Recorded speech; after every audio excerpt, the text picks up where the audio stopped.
Përshëndetje të nderuar teleshikues. Në aktualitet sot me unë do ndalim pak te politika, po dhe pak tek një realitet I parë nga një analist, nga një njeri që gjithë Shqipërinë e ka shkelur me këmbë kudo që ka shkuar. Kam thënë në studio gazetarin e mirënjohur, ne e quajmë gazetarin e mjeshtrin e policisë, po nuk është kaq, është më shumë se kaq, zoti Natan Hoxha, më së në studio. Përshëndetje, më së ditë. Kam ftuar në studio dhe unë e quaj yllin e politikës re shqiptare, një vajzë që edhe I ka shokuar njerëzit, edhe I ka bërë që të adhurojnë politikën, por I ka bërë që të mendohen më të vjetrit në moshë. Gerta Topiana, më merr në studio nga PDU-ja. Përshëndetje, faleminderit. Don ty të ka promovuar ai Blendi Fevziu, e bëri që të fuste duar në xhep, të mbërthente atë xhaketën dhe të shtrëngohej. Por tani janë punë ndryshe, sepse edhe ti e ke marrë veten. Me sa kam parë në atë statusin tënd, ti ke një jetë shumë interesante, si gjimnaziste që Kemal Stafës, 15 vjet që ke filluar të intervistosh. Po. Ç'është kjo risi ose kjo gjë? Në fakt të bësh pjesë politike sigurisht nuk mund të jesh direkte, nuk të hysh më një herë, po nuk ishe një qytetar I mirë, një person, një studente në rastin konkret siç jam edhe unë, duke qenë se studioj shkenca politike, një studente e mirë. Unë më pëlqen ky aspekti ta quaj veten një qytetare aktive, një qytetare që ka qenë që nxënëse në gjimnazin Kemal Stafa, në moshën 15 vjeç kam bërë intervistën e parë për një projekt vërtet rëndësishëm që ishte për shfrytëzimin e fëmijëve për punë dhe unë vendosa që do t'i themi atë, mua më gëzon një fakt që ti ende pa u promovuar politikisht, ty të ka dalë një bursë për në Itali. Ç'është kjo bursë? Po, në fakt Erasmus Plusi, e cila është një lloj bashkëpunimi që bëhet ndërmjet Europës edhe vendeve të cilat janë vërtet kanë firmosur kontratën, të jepen disa lloj bursash nga jashtë, të cilat studentët të cilët aplikojnë në varësi të kuotave të fitojnë dhe unë jam një prej fituesve të bursës Erasmus në Pavia në Itali, e nis në muajin shtator deri një semestër. Si do bëj shketi shpëtimit të krizës? Nuk do bëj atë në post. Gjithsesi ajo është pjesa tjetër që ta diskutojmë. Zoti Artan nuk e thënë që mbi 6 grupe gazetarësh, kameramanësh, televizionet të huaja kanë zbarkuar në Shqipëri duke krijuar atë imazhin se Shqipëria është një hambar I madh droge. Ç'është kjo? Në fakt gjatë 3 javëve të fundit kanë qenë vit grupe xherimi. Nga të ardhur nga Suedia, nga Norvegjia, edhe duke zbritur deri poshtë. Në fakt ata kanë ardhur në Shqipëri mbas efektit që ka dhënë fenomeni kanabis vitin e kaluar. Dhe pamjet që kam parë nga viti I kaluar, kryesisht BBC-a, televizion francez, televizion I madh privat francez, I cili para 2 javësh transmetoi një dokumentar në lidhje me atë që ndodhi vitin e kaluar. Kjo si duke ka luajtur një efekt madh, Shqipëria është një vend, akoma vazhdon të jetë një vend I panjohur për mediat e mëdha botërore dhe sa më tepër fenomeni që ka ndodhur vjet e bën më atraktive, më joshse për media, sepse janë kryesisht gazetar investigativ, por në fakt kanë ardhur çik me vonesë. Kanë ardhur çik me vonesë sepse dhe kjo më konsumon dhe më goxha kohë për të shpjeguar që në Shqipëri ajo për cilën ata kanë ardhur ka ndodhur vitin e kaluar. Edhe pse eksperienca, edhe pse ajo që ka ndodhur në IMSI ka dëshmuar që vitet e mbara për kultivuesit e kanabisit janë vitet elektorale. Pra vitet ku ka zgjedhje qendrore, zgjedhje lokale. Këtë radhë, një mendje diabolike ka përdorur e ka zhvendosur paksa dhe e ka zhvendosur një vit para vitit elektoral. Me idenë që gjatë kohës që do të viti elektoral, akuzat në lidhje me kanabizimin dhe fenomenin e kanabisit të bien për shkak se këtë vit nuk është një vit I mbar për kultivuesit e kanabisit. Dhe ka një logjik kjo që ka ndodhur, ose kjo që po ndodh në Shqipëri. Duke patur parasysh që vitin e kaluar patëm një superprodhim të kanabisit dhe superprodhimi nuk erdhi thjesht sepse fermerët në mbar Shqipërinë I lanë kulturat bujqësore që merren çdo vit dhe u morën me kanabisin, por sepse patëm një kultivim në mënyrë të organizuar. Pra patëm një frymë për ta kultivuar, patëm një tolerim nga agjencitë e zbatimit ligjit për këtë fenomen dhe arritëm në këtë pikë sot.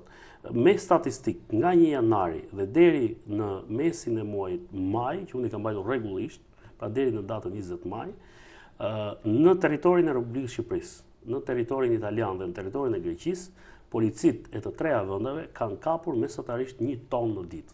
Dhe ky është një rekord.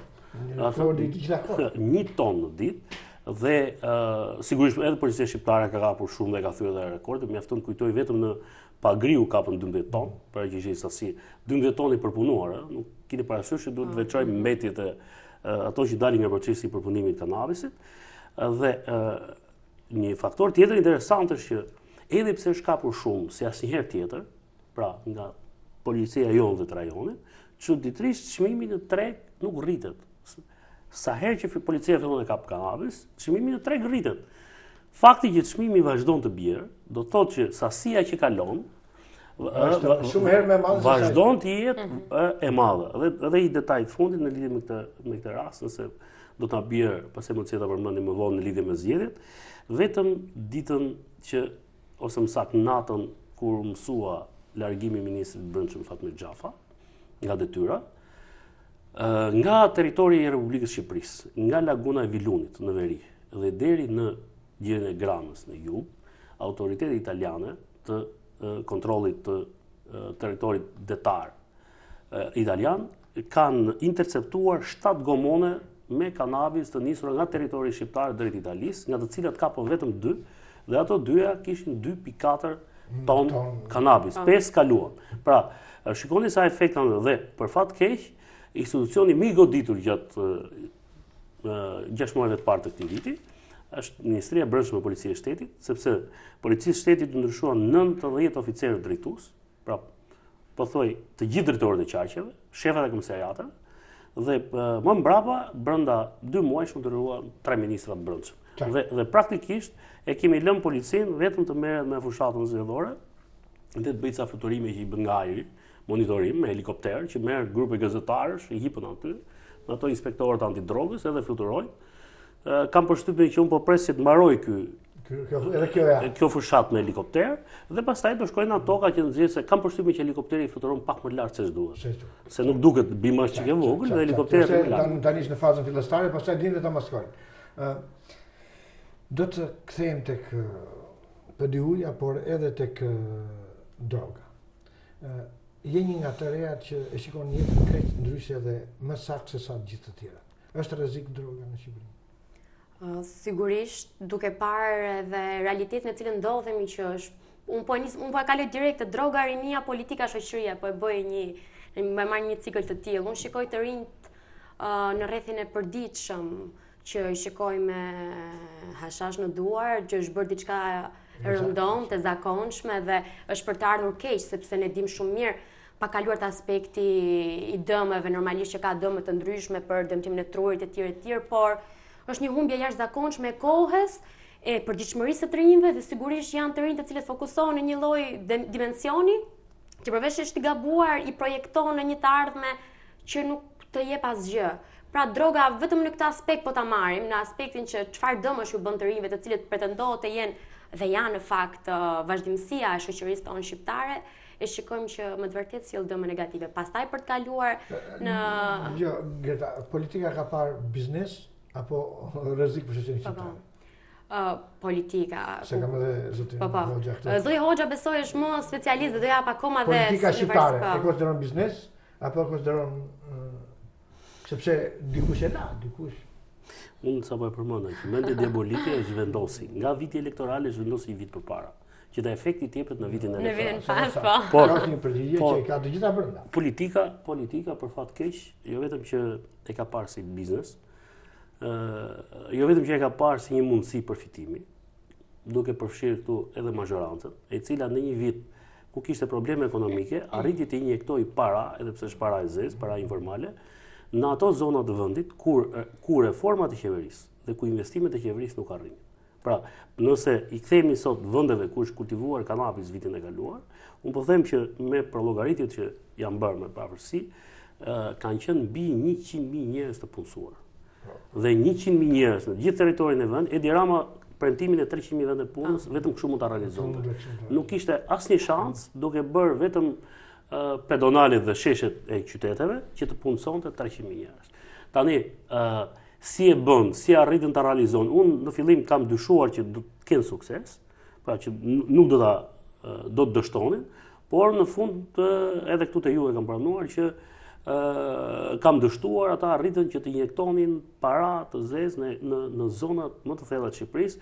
Ai që shëraki situata vitin e kaluar sa në blok ata djem që rinë anës rrugës dhe marrin 1000 lekë për parkimin e makinave, nuk gjej asnjë blok deri në tetor. Ishin të gjithë duke punuar. Mjafton kujtoj dokumentari i fundit që është në televizionin më të madh në Francë. Grupin e xhirimit unë atëherë pata çuar në periferi Tiranës, pra në Kamës, edhe deri në urën e Tapizës në drejtim Fushkruajës. Ka qenë diku tek ora 5 e mëngjesit. Dhe gazetare franceze më vuri duart në kokë kur shikonte një turm për mira vetësh që dilin këmbë nga Bathoria nga Kamsa dhe ecin përgjatë rrugës në drejtim Tapizës dhe aty në errësirë vinin i merrin furgon dhe i çonin nëpër ato hangarët ku punohej. Dhe më pyeti çfarë objekti industrial tha ka në të drejtim tha dhe çfarë kombinati është afër. Ka asnjë lloj kombinati kur dal dielli ti do ta shikosh se ku jemi neve. Dhe në momentin që zbardhi dita, ajo habit lart e poshtë kishte vetëm disa mobileri. Keni parasysh atë zonë. Edhe deri në Tiranë. Në këtë fushat jo me flamu, jo kështu dhe kështu. Paratë e drogës po përdoren për të blerë njerëz, apo po përdoren për të përballuar shpenzimet e fushatës, sepse kemi një fushatë që ka shpenzime, se na duket sikur s'ka shpenzime, po mjafton të nxjerrësh 1000 karrike apo 6000 tek në sheqin e Tereza, tregon që ka një mjafton së pari që do ta përgëzoj vajzën për iniciative që ka marrë, për përfshirje në politikë, për frymën që don të sjellë një zëndryshëm politik, pastaj do t'i arrin apo jo është ende shpejt që të themi që cili do të jetë efekti i rinisë. Unë e kam dhe jam shumë kurioz ta shikoj ndikimin që do ketë përfshirja e rinisë në politikë. Jam skeptik në pjesën që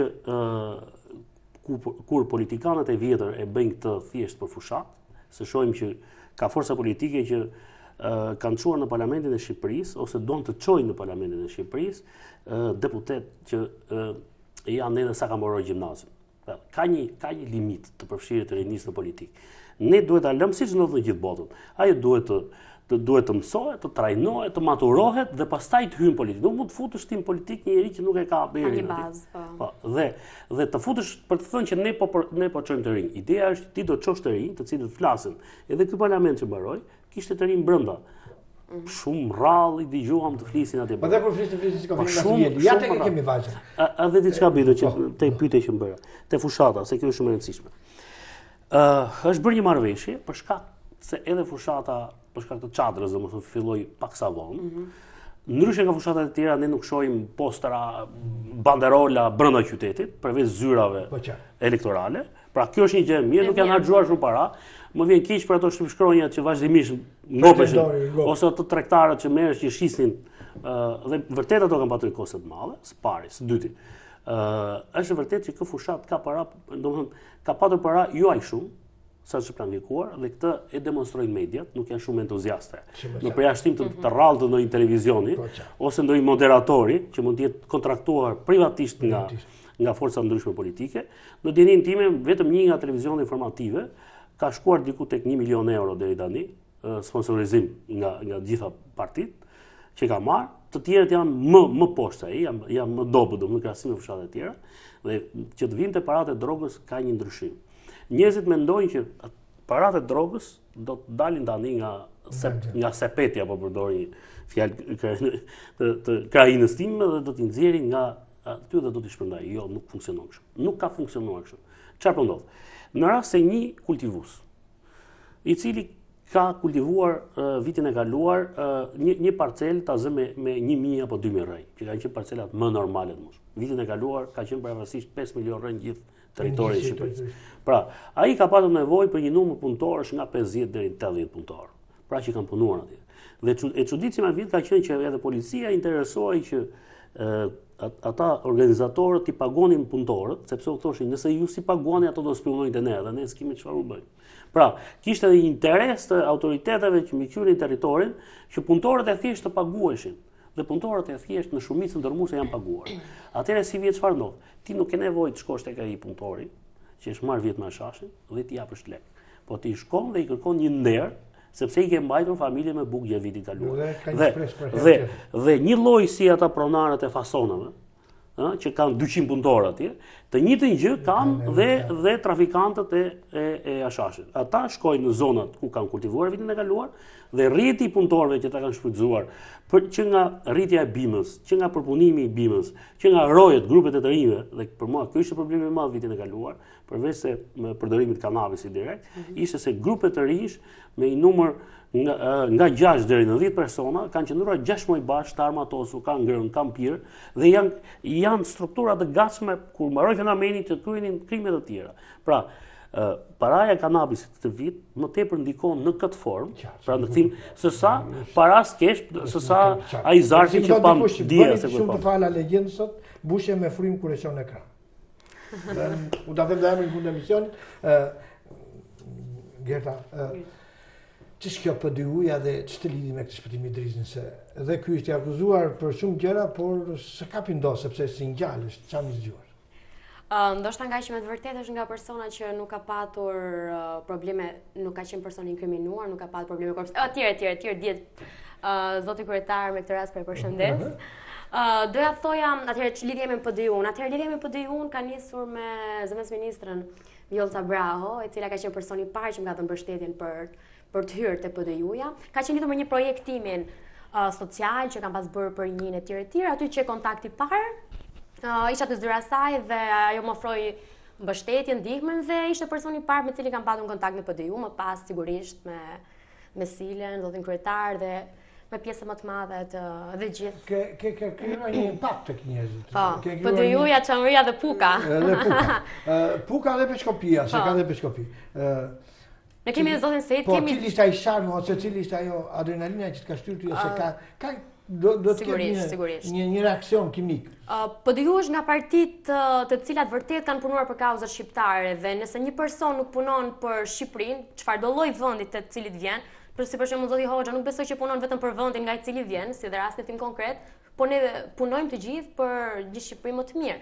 Ashtu dhe rasti konkret është edhe rasti i personajit. Ti thua që më shumë është parti për integrim, se sa parti e etiketuar Çame. Ne jemi një parti e të gjithëve.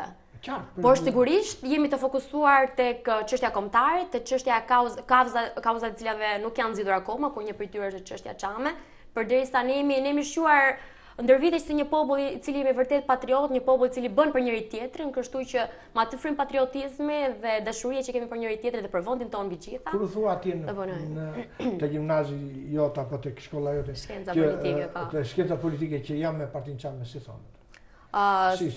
Impakti, unë besoj që në vitet që kanë ardhur, besoj është zbehur kuptimi që PDU-ja kuptohet vetëm si partia Çame, por marrë dhe rastin tim konkret duke qenë se jam dhe koordinatori i rinis dhe jam nga Puka, sigurisht dhe zonja Mesila që është nga Dibra dhe shumë persona të tjerë të cilët... Ka burrin Çame, nuk ndalojmë këtu. Po Keli, është vetë Mesila që është e pranishme aty, por edhe personazh të tjerë të cilët janë pjesë, e kemi Reme Lalin e cila është në Po që për Mersilën ajo është stres. Ajo vajtë ustrarua, se nuk është se e donte Çamërinë me sinqeritet. Ndërsa ti je nga ato donte një çam me sinqeritet, po jetë. Unë besoj përderisa një person i cili është bashkuar një kauzë dhe punon për atë kauzë, aq fort sa punon me Sila Doda, aty tregohet dashuria me vepra. Të pëlqen ajo mënyra e gruas në formati politik i me Sila Doda. Është bukur, me Sila Doda ka treguar. Sepse unë më shpëtoi pa dashje një ditë para. Të ditës thash që sido që t'jetë, Grita Duma është varianti Malinda Bregut me flokë të zinj. Mu hodhë në Grita gjitha të pëtës, s'është shumë tha. Edhe ty ja përse të përqen ajo Mesila Doda? Po Mesila Doda nuk ka nevojë për ndonjë koment shumë të madh nga ana ime, se besoj gjithë ata që e ndjekin e din kontributin e saj në politikë. Për energjinë. Jo vetëm për energjinë, për punën e palosur që ka bërë. Ne dim se realiteti shqiptar patriarkale është pak sa e vështirë që gratë dhe vajzat shqiptare të dalin, të ngrenë zërin e tyre dhe sigurisht janë një pikë kyçe për sa i përket politikës dhe shoqërisë. E di që kemi, po, jam vetëm ti them një diçka të vogël. Do të thras në studio prapë mbas të vish edhe nga viti i parë i studimit në Itali, shikosh ti se si do ndryshosh ti. Tani ma bleve atë mendimi që do të thosha. Mua më pëlqen me entuziazëm që ka vajzë. Sigurisht, sido që të shkojë në fund të kësaj esën, edhe nëse nuk vazhdon karrierën në politikë, do t'i shërbej si një përvojë në komunikimin. Është në çdo universitet të huaj apo në çdo vend pune jashtë shtetit, një nga gjërat kryesore që kërkohet është komunikimi dhe bashkëpunimi në grup. Dhe kjo e fiton përfshirjen e një kjo mua tani, me që jemi kështu për ta bërë ashtu. Ke para biografinë e vjetër të Angela Merkel që i vjen ata atje tek ajo kur ishte me forumin minor të asaj në socialistë aty. Shumë janë dhe ti Gerta Modon, edhe më pëlqen kjo lloj mënyre, por unë gjithmonë do të rekomandoja që të mos talesh shkollën në Itali. Të mos dikësh burr. Jo, unë kam bërë 2 vite shkollë shkenca politike këtu, edhe 1 vit do të bëj. Se kur e tha partia ajo, Kedi Mehmeti që mua më ka dalë bursa në Amerikë dhe unë kam zgjedhur të jem deputete, unë jam të shtuar.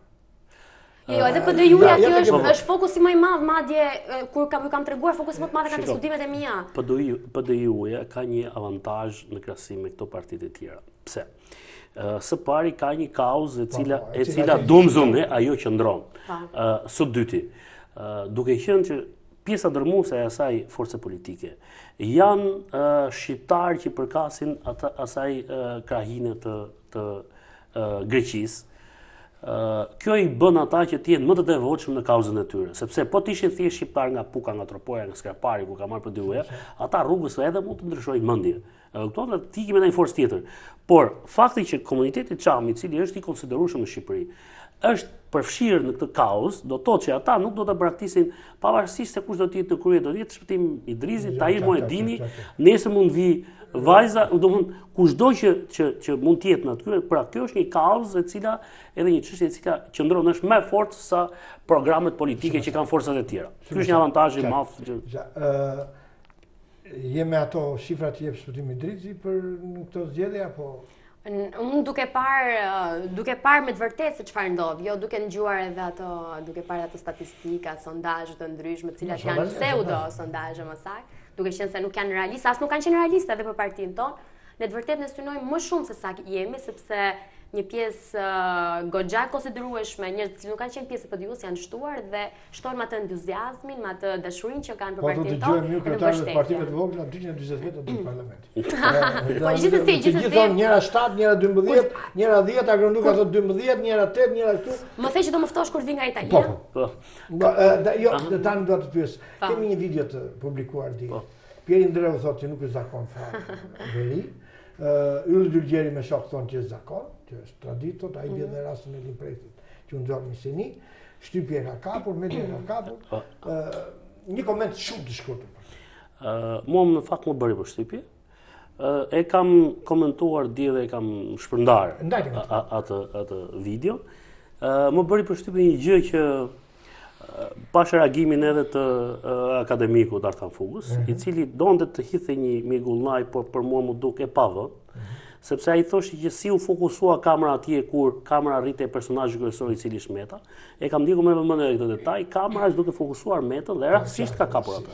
Dhe ka zoomuar atë. Tani hym te zakoni. Se njeh zoomin e kamerës Tani hym te zakoni. Unë që merrem në fushat elektorale, shikoj kamerën që fokusohet te lideri i partisë, te Rama, te Meta, tek Basha apo te Shpëtim Idrizi, mundohem të shikoj kush është rreth rrotullit. Po, unë jam me lup duke parë ata rreth rrotullit dhe gjë e para të dishmi ajo gjë më thjesht mund ta kapësh. Kush është problemi i saj? Është e vërtetë që është zakon edhe në jug, edhe në Skrapar, nga Viu. Pra ne kemi zakon për çdo rast për kryeshnoshi thonë.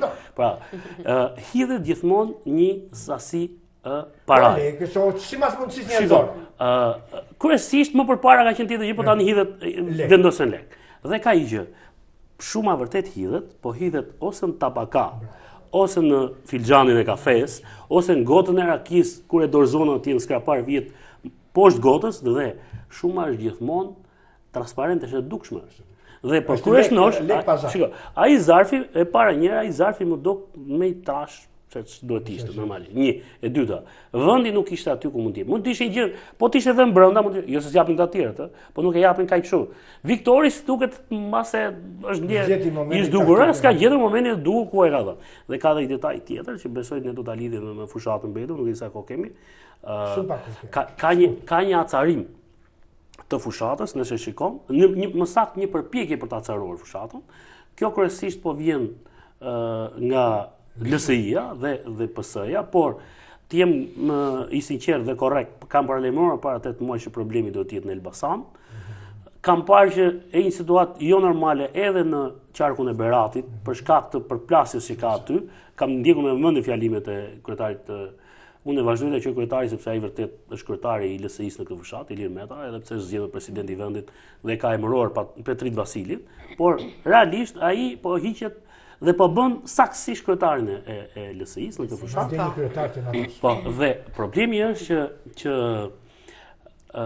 deri tani kemi përveç parashikimit të tash që kanë bërë për Elbasanin, ku vërtet ka patur përplasje, pasi në Elbasan është një përplasje shumë e fortë.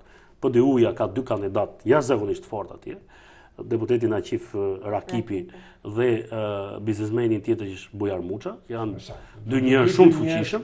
LSI-ja është sepse është Monika Kurëmalli dhe ku është Monika Kurëmalli, ku është Monika është aksioni, Monika është njeri i aksionit dhe nuk e tashmë ajo ka dalë në tribuna dhe për shkak të pozicionit të ri si kryetare e partisë. Partia Socialiste e ka bastion të vetin, por ka një problem. Kryetari i bashkisë Qazim Sejdini dhe familjarët e tij janë në ruajtje nga forca speciale. Kjo nuk është një situatë normale për shkak të problemeve që kanë atje. Dhe tjetra është që edhe PD-ja do të përpiqet që të mbajë bastionin e vet.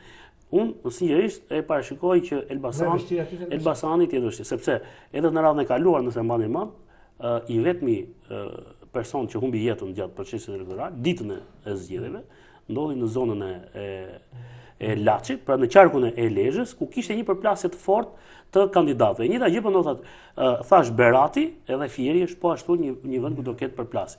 Ajo që nuk do të harroj është që do të bëj një apel të gjithë votuesve që na shikojnë. Jeta e tyre vlen më shumë se çdo çështje bindje politike. Të mos e rrezikoj askush jetën, askush familjen e vet për ideale politike të ca partive që ndrojnë si të jetë situata. E para. E dyta, nëse u ofrojnë para, ti marrin dhe të votojnë sipas mendjes tyre. Por lekët po i pan, kushdo që ja jep, ato janë para korrupsioni, janë para shashi, ti marrin, mos i refuzojnë. Madje po patë mundësi t'ja u marrin gjitha forcat politike dhe në fund votojnë sipas bindjes tyre. Pra, të mos e humbin atë shans, sepse duke marrë ato para, thjesht po do pësojnë pak një forcë politike që do t'i përdorë ato para pastaj për ca zullume të tjera. Shkurt, çfarë thua, pse do të votojnë njerëzit Gerta Topjan? Sigurisht, unë duke qenë se përfaqësoj dhe një parti që është PDU, është një kënaqësi e madhe të jesh pjesë e një partie e cila vërtet ka punuar për kauzat shqiptare, jo vetëm për çështjen e kauzës Çame, e cila është një nga çështjet kryesore sigurisht, por ne gjithë jemi shqiptarë, gjithë jemi patriotë, gjithë e duam vendin tonë dhe sigurisht duam të punojmë për një vend më të mirë, për një Shqipëri më të mirë dhe PDU-ja vërtet ka qenë një mbështetje dhe do vazhdoj të jetë një mbështetje akoma më e madhe. Shkurt. E dua këtë. Si e parashikon Ilir Metën dhe Edi Ramën deri në datën 26? Se për Lul Bashën i kam thënë fjalë do t'i them. Atëherë, përpikja e Edi Ramës për të kapur 71 mandate mund duket e vështirë. Legjislacioni që funksionon në Shqipëri, kur është miratuar në 2008, si tani e mbaj mend, Edi Rama atëherë u kujdes për të groposur partitë e vogla. Pra, LSI-n, Metën, Gjënushin, Cekën, Pascal Milon, e konsumoi pra idenë e vet për të groposur partitë e vogla. Ndërkohë Berisha u tregua shumë luajal dhe kërkoi vetëm një gjë. Duke ditur që Partia Socialiste është vazhdimisht partia e parë në Shqipëri, ai pranoi të miratoi ose të ndryshoi kodin elektoral me vetëm qëllim që të pengojë partia më e madhe në vend të kapte e vetë me 71-shin. Pra, Edi Rama mbase mund bëhet me Çamën, varet në varësi të deputetëve, sa deputet do marrë PDU-ja, mund bëhet me një deputet tjetër lart e poshtë, bashkë me këta mund shkojë 71. I vetëm nuk ka shans. Kurse për LSI-n, unë them që pavarësisht asaj që thot Meta, pavarësisht asaj që thot Petrit Vasili apo Monika Kurëmalli, për mua nuk ka rëndësi. LSI-ja nuk del një forcë e parë, edhe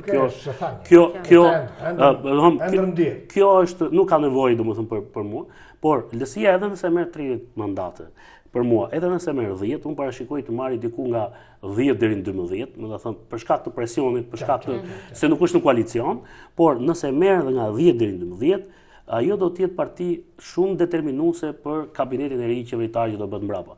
Dhe nëse PD-ja dhe LSI-ja bëjnë të dyja së bashku 71 mandate, Edi Rama shkon në shtëpi. Berisha është gati te dera dhe Meta mund t'i japi çdo gjë Berishës për ta rrozuar Edi Ramën. Pra, mos më harro që të vej dhe PDU-ja bashkë me këta të dy qse. Faleminderit. E ka thënë zoti Trizi, ne jemi me forcën që vjen në pushtet sepse ne kemi një qëllim që intereson çdo shqiptari dhe çdo forcë politike. Kështu që Idrizi është gjithmonë gati aty. Më mirë ta lëm të uritur ashtu siç më thanë njerëzit që do në mbushje me frymë kur e shikoj tani në ekran.